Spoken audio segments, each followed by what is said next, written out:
The following segment is sponsored by Daniel A. White and Associates and does not necessarily reflect the views of this station or Forever Media Incorporated. Rick Jensen on 1150 AM, 1017 FM, WDEL. Man, we're looking at the inflation stories, and yes, inflation is still up, well over 5.4% again, and the cost of the things that you are buying have even gone up again since last month as well.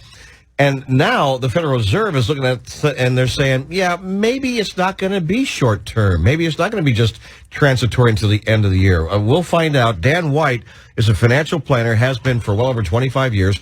Full disclosure, I'm a client because, he's very safe with your investments.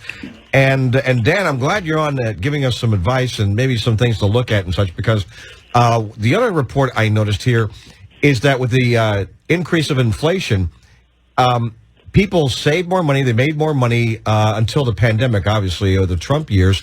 And now inflation is erasing all of those increases in gains. Yeah, it's kind of true, Rick. Inflation is kind of what we call the silent killer.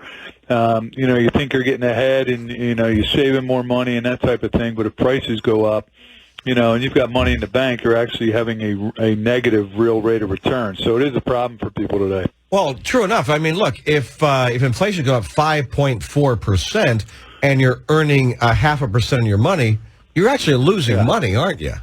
Absolutely. You got a negative yield because the purchasing power of your dollar is not buying as much as it would have a year ago. So. Well, that's why people have IRAs and 401ks. At least you try to get, some gains in a tax-preferred way so that you don't have to pay taxes later. But imagine this. You have a traditional IRA, and you're going to be taking money out of it, but you might actually be in a higher tax bracket now because they have to raise taxes, raise fees, and all that kind of stuff. So it's like Roth IRAs look even more and more attractive now, I think, don't they? They really do. I mean, I've been telling people for a couple of years since the Trump tax cuts, the taxes are on sale. We're never going to see tax rates this low again. So you have to be smart about it, though. You have to look at what bracket you're in. You don't want to go up into a real high bracket today if you're going to be in a lower bracket down the road. But at the same time, we think taxes are going to go up. And one of the things that we get questioned about all the time from our clients is, can they put funds into a Roth IRA for a child, let's say a 15-year-old, maybe they got them doing some chores and they're giving them an allowance, and can they take that allowance and open up a Roth IRA? And, it's a common question we get. Unfortunately, there's not a whole lot of guidance from the IRS on this issue. We do know that parents can open up IRAs, including Roths, for their children, but the child must have income or compensation of their own, and compensation means taxable income, and that's part of the problem. Payments a parent makes to a child for like taking out the trash and stuff like that, usually not considered taxable income. In that case, they can't take that money and make a Roth IRA contribution. But money that a child receives from a third party, I mean, what if they're cutting grass in the neighborhood or they're babysitting? That could be a different story. Those amounts may count as long as the child claims those amounts on a tax return. Now, granted, the child, probably isn't going to be paying taxes anyway, so it depends on their income level. But you have to have some type of earned compensation in order to make a contribution. So there's a minimum amount of money you have to make in order to file a tax return. I mean, you can make a certain amount of money and not have to file a tax return. Correct. So, yeah. But if a kid's making less than that amount, whatever, it's like, what, 10 grand or something? I don't remember what it is. Yeah, I mean, most kids are going to be taking as deductions on their parents' returns, so they're not even going to get their standard deduction. Yeah, exactly. So if a kid does this, are they no longer a dependent? I don't know. Well, they can't claim the deduction, otherwise the parents are going to have their head, Right, exactly. I know. So you got to figure it out. But there are ways to do that. It's good stuff. Also, if you do a Roth IRA with a kid, let's say a kid's like 8 years old, and you're looking at some of these education funds, for example, they're tax-deferred education funds, and some of them have some pretty strict rules about what you can spend the money on, others not so much. And I'm thinking, a Roth IRA, does that make sense for a kid's college savings?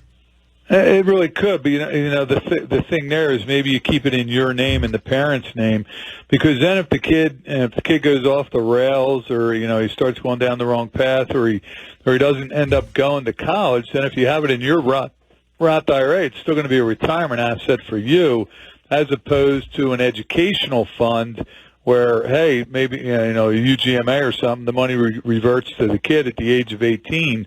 Again, if you had it in a Roth IRA in your own name and the kid goes off the rails, then you can still use that money for your retirement accounts. I like that, off the rails. Well, it's true. I mean, if you put your money in there for your kid's college education, and your kid says, I don't want to go to college, okay, well, what about trade school? No, I don't want to do anything, but thanks for the money. No. That's right. Yeah, no. I want to go buy a Porsche, No, that's not the purpose. So that's a good point. Yes, I have a college fund for you. Oh, really? Got the money? No, I control it. It's in my college kid Roth IRA fund, and I control it. That's actually a brilliant idea. It is. It allows you to control the funds, even if the kid's of age and is trying to get his hands on the money. Again, if it's in your account, he has no access. Good stuff. Well, that's why you plan things. And Dan, you're a great planner. Appreciate it. Always like to have you on. It's Dan White and Associates. Give them a call, 888-690-8820. He's not going to charge you anything. Just have a conversation and go over your plan. 888-690-8820. Now, you also host On the Money Sunday mornings on WDEL at 7. What's on the show this week? Kind of interesting this week. There was a report that came out recently about COVID that said life expectancy has kind of dropped. It's the first year it's really had a significant drop since the 40s in World War II. And what does a reduced life expectancy mean for retirement planning? How does that impact how and when you're going to do certain things in retirement? So I think it's a pretty timely show. Good stuff. 7 a.m., 101.7 FM, 11:50 a.m., WDEL, streaming at WDEL.com. Dan White and Associates. Thanks, buddy. Have a great day, Rick. You too. Take care.